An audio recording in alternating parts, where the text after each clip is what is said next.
पाकिस्तानी नौजवानों को क्या गुस्सा है, ये श्रीलंकन को जला देते हैं। ये केएफसी जो पूरी दुनिया में 140 मुल्कों में कारोबार करता है, उनकी फ्रेंचाइजीज बंद करना चाहते हैं।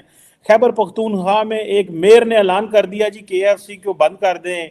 कश्मीर में तारड़ साहब उन्होंने तरावी की नमाज के बाद मस्जिद में ऐलान किया, मस्जिदों से लोग निकले, एक चौक पे इकट्ठे हुए और केएफसी के ऊपर जो है वो हमला कर दिया। तारड़ साहब उधर तो फौज और सियासतदान तो ऐसा ही एफसी लेके बैठे हुए हैं कि हमने दुनिया से इन्वेस्टमेंट लेके आनी है, हम तो किसी के साथ बैठ के काम ही नहीं कर सकते। हमें तो ये पता चला है दुनिया सारी ईसाई है, यहूदी है, हिंदू है, सिख है, हम तो दुनिया को इस लेंस से देख रहे हैं, हम कामयाब हो सकते हैं अगर तारड़ साहब इस लेंस से देखते रहे। ये जो कश्मीर में इंसिडेंट हुआ, जरा इस पे ये झलक तो दें हमारे मुआशरे में। हम कहते हैं हालात बेहतर हो गए, हम भूल जाते हैं, फिर वैसे के वैसे ही लोग हैं। चीमा साहब, जो फसल आपने बोई थी अब वो जवान हो चुकी है, अब वो काटने का टाइम है। मैं कुछ गिला करना चाहूंगा हुक्मरानों से जो आज बैठे हैं।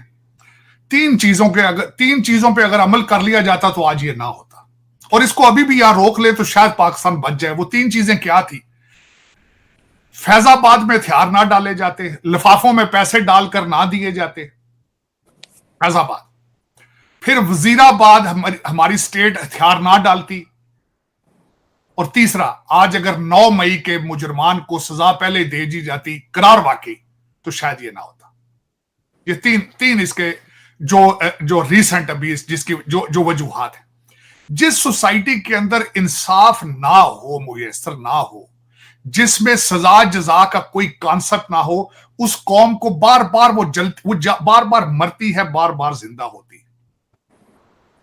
दर हकीकत इस्लाम का तड़का जो आपने, इस्लामी टच तो किसी ने जलसे में बड़ी बाद में कहा था, लेकिन इस्लाम का तड़का आपने बड़ा अरसा पहले सदर जियाउल हक ने बड़े प्यार से लगाया था डॉलरों के लिए, और कोई वजह ही नहीं थी, तीसरी वजह ही नहीं थी कुछ। और फिर उसके बाद अब इस वक्त आपकी स्टेट को चाहिए कि उस कारोबार के दरवाजे बंद करें जरा जूतों के साथ, डंडों के साथ, वरना नहीं ये बंद नहीं होंगे ये, क्योंकि अब ये आपके हाथ भी जला रही है, चेहरा भी जल रहा है आपका। चीमा साहब, मुसलमानों के, अच्छा ये ही नहीं है, अच्छा मैं आगे इसका थोड़ा सा बताना चाहूंगा चीमा साहब। मैं खैर इसका हिस्टोरिकल बैकग्राउंड भी दूंगा कि ये, सबसे पहले तो ये देखने वालों को ये बताना चाहूंगा, खासकर अगर कोई पाकिस्तान का कोई लौंडा लपाड़ा देख रहा है तो उसको बताना चाहूंगा खासकर कि ये केएफसी मीरपुर क्या था। ये केएफसी किसी पाकिस्तानी ओनर था, फ्रेंचाइजी, जिसको आपने आग लगाई है, नंबर 1। दूसरा, केएफसी क्या है? केएफसी एक अमेरिकन ऑर्गेनाइजेशन है। अब वो दोबारा खुलेगी तो वो अपना नुकसान किस तरह पूरा करेगी? वो अपने या तो चीजें बढ़ा देगी, कीमतें बढ़ा देगी, और या फिर वो इंश्योरेंस से क्लेम लेगी, तो इंश्योरेंस पाकिस्तानी हो गए, वो करने वाले चीजें फिर महंगी हो जाएंगी। मैं इस कौम की मिसाल देना चाहूंगा। मैं चीमा साहब हिस्ट्री का स्टूडेंट हूं, हिस्ट्री को बड़े प्यार से पढ़ता हूं, बड़ा सीखने की कोशिश करता हूं। ब्रिटिश दौर में, अच्छा इससे पहले भी बल्कि जाऊं, अगर ये मौलवी जो थे, मैंने जो इनको देखा है, जो मैंने जो सीन देखा है, मुझे भूल नहीं रहा है, नारे लग रहे थे जला दिया है, जला दिया है, केएफसी जला दिया। पीछे से टीएलपी के बच्चे लबैक लबैक के नारे लगा रहे थे, लबैक या लबैक, वो नारा ही उनका, पेटेंट ही उनका है, उन्होंने उसके ऊपर उसको ट्रेडमार्क बनाया। चीमा साहब, उससे आगे मैं चलना चाहूंगा कि यहां पे केएफसी वाले क्या करते थे ड्यूरिंग कॉलोनियल पीरियड। ब्रिटिश जब अटैक करते थे किसी सूबे के ऊपर, जो टेक ओवर करते थे, उसके बाद जो जंग पे खर्चा आता था उसको बिल दे देते थे। वो कहते थे जंग तो वास्ते लड़ी है तो पैसे भी दो। उसकी सबसे बड़ी मिसाल आज देना चाहूंगा, 1757 की जंग थी, प्लासी की, बंगाल की जंग। उस जंग में जब सिराजुद्दौला सब को मारा गया तो बंगालियों से पैसे लिए थे ब्रिटिशों ने, उस जंग का खर्चा लिया था। ये एक मिसाल दे रहा हूं। इसी तरह ये कौम आपकी जो है मुसलसल, ये केएफसी का खर्चा भी यही देंगे, आप ही देंगे। मैं आज इनसे सवाल 2-4 और करना चाहता हूं। ये जो जिन्होंने ये आग लगाई है, आईएमएफ का बाइकाट क्यों नहीं कर रहे तुसी भाई? अब आईएमएफ भी तो अमेरिकन, 17% तो स्टेक होल्डर आईएमएफ के अंदर अमेरिकन। एप्पल फोन का बाइकाट क्यों नहीं करते हो? इंटरनेट का बाइकाट क्यों नहीं करते हो? उधर क्यों नहीं जाते हो? तुम इतने मिसगाइडेड हो, मिसलीडेड हो। उसके बाद चीमा साहब, मैं दर हकीकत ये पूछना चाहूंगा इनसे आज, अच्छा सिर्फ यही नहीं है, चीमा साहब, कुछ अरसा मैं आप पहले याद कराना चाहूंगा, 2 वाकयात याद कराना चाहूंगा। एक दफा जीसस के खिलाफ इन्होंने, यहाँ अमेरिकन तो खैर जीसस के बारे में बड़ी बड़ी चीजें कह देते हैं। जीसस के बारे में किसी ने यहाँ वीडियो बनाई थी, यहां पे कुछ नहीं हुआ था, इंडिया के अंदर पता नहीं कितने सैनिकों को आग लगा दी गई।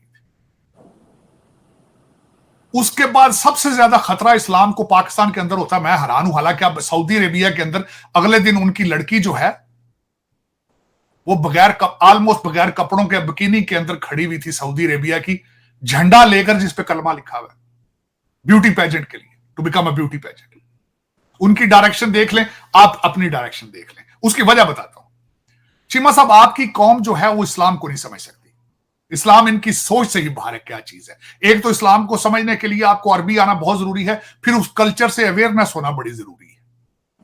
देखें, हमने क्या किया है, हमारा इस लोकल कल्चर जिसका मैं खुद भी हिस्सा हूं, हम जिस हिस्से से हैं चीमा साहब, हम क्योंकि सब हिंदुओं से कन्वर्ट हुए, सिखों से कन्वर्ट हुए, आज आप दरबारों के ऊपर जाके कब्रों को जो सजदे करते हैं, कब्रों की पूजा करते हैं, दर हकीकत क्या चीज है वो अगर देखी जाए तो क्या इस्लाम के अंदर वो अलाउ है? लेकिन आपका सारा पाकिस्तान तो शुभ शुभ करा रहा है, सारा फूंके मार रहा है। आपके अंदर इस्लाम कहां से है? इस्लाम का स्पिरिट ही नहीं है आपके पास। मेरी कल एक बड़ी डिस्कशन हुई है कि हम इस्लाम के स्पिरिट को समझने की बजाय रिचुअल में फंस चुके हैं। दूसरी मिसाल देना चाहूंगा, आगे ईद आने वाली है, बकरा ईद। आप कर्जे ले लेके बकरे करेंगे लोगों को दिखाने के लिए। मैंने किसी से क्वेश्चन किया, मेरे वालिद साहब बड़े लिबरल इंसान थे, उन्होंने आज से 50-55 साल पहले जब ईदी ट्रस्ट बना था, उन्होंने कुर्बानी देने को, बकरा करना छोड़ दिया था। कुर्बानी के पैसे ईदी ट्रस्ट को देते थे। मुझसे एक दफा मेरे वालिद साहब की डिस्कशन हुई तो उन्होंने ये कहा, अगर किसी को हार्ट अटैक हो तो आप उसको बोटियां दोगे? अगर कोई बंदा नंगा बैठा है उसको कपड़े लेके देने की बजाय उसको कहोगे बोटियां खाओ? अगर किसी को किताबों की जरूरत है, कोई जाहिल है, तो आप उसको कहोगे बोटियां खा लो, किताबों के पैसे नहीं देने तुम्हें मैंने। ये सारा इस्लाम आज ये कर रहा है। बिल्कुल exactly this is how this is happened in Mirpur. इन्हें कोई पता नहीं इस्लाम क्या चीज है, कोई चीज पता नहीं। मैं गारंटी करता हूं, आप आज उन लोगों से पूछें जिन्होंने आज मीरपुर KFC को आग लगाई है, किसी को नमाज तर्जमे के साथ आती हो तो मुझे प्लीज लिख के गाइड करें कि इन लोगों को नमाज तर्जमे में। मुझे इनसे ये सवाल करना चाहूंगा, जिन मस्जिदों से ये निकल कर आए हैं, तराबियां पढ़ रहे थे, वहां से पंखे क्यों चोरी हो रहे हैं? खुदा का घर है वो। वहां से जूते क्यों चोरी हो रहे हैं? खुदा का घर है वो। खुदा के घर में अगर पंखा सेफ नहीं है, एक पानी का गिलास सेफ नहीं है, तो किस चीज की इबादत कर रहे हैं ये लोग? फिर ये आग ही लगाएंगे ना। ये तो हर्ड मेंटालिटी है। इसके पीछे पॉलिटिकल मोटिव्स होते हैं, इसके पीछे पैसा होता है। ये तो कारोबार है, ये कारोबार का। लेकिन स्टेट को चाहिए कि अब अपना डिसीजन ले ले कि you have to come to some other trade. It was a trade, दहशतगर्दी was a trade in Pakistan. सारी दुनिया को पता है इस बात का। पाकिस्तान में सरकार बने अभी ज्यादा समय नहीं बीते थे कि शहबाज सरकार ने आम लोगों को बड़ा झटका दे दिया है। देश की लगातार बिगड़ती आर्थिक हालात के बीच अब सरकार ने एक और कड़ा कदम उठा लिया है। दरअसल सरकार ने लोगों की परेशानियों को बढ़ाते हुए लगातार बढ़ रही महंगाई के बीच एक बार फिर पेट्रोल के दामों में बड़ा इजाफा किया है। पाकिस्तान सरकार ने पेट्रोल की कीमत में 9.66 PKR प्रति लीटर की बढ़ोतरी की घोषणा कर दी है। ईद उल फितर से पहले पाक के वित्त मंत्रालय द्वारा की गई इस घोषणा से लोगों को महंगाई की नई मार पड़ी है। पेट्रोल की नई कीमत आज यानी 1 अप्रैल से पाकिस्तान में लागू कर दी गई है। इस नई बढ़ोतरी के बाद पेट्रोल की कीमत पाकिस्तान में PKR 279.75 से बढ़कर 289.41 PKR प्रति लीटर हो गई है, जबकि हाई स्पीड डीजल की कीमत 3.32 पाकिस्तानी रुपए से घटकर PKR 282.24 प्रति लीटर हो गई है। पाकिस्तान ने कहा कि ये बदलाव अंतर्राष्ट्रीय बाजार में कच्चे तेल की कीमतों में बढ़ोतरी के कारण हुआ है। डॉन की रिपोर्ट के अनुसार यह बदलाव अंतर्राष्ट्रीय बाजार के मूल्य भिन्नता को घरेलू बाजार के साथ मैच करने की सरकार की नीति के अनुरूप है। बता दें कि पेट्रोलियम और बिजली की कीमतों में इजाफा ही उच्च मुद्रास्फीति की प्रमुख कारक माने जाते हैं। पेट्रोल का उपयोग ज्यादातर निजी परिवहन, छोटे वाहन, रिक्शा और 2 पहिया वाहनों में किया जाता है और इसका सीधा असर मध्यम और निम्न मध्य वर्ग के बजट पर पड़ता है।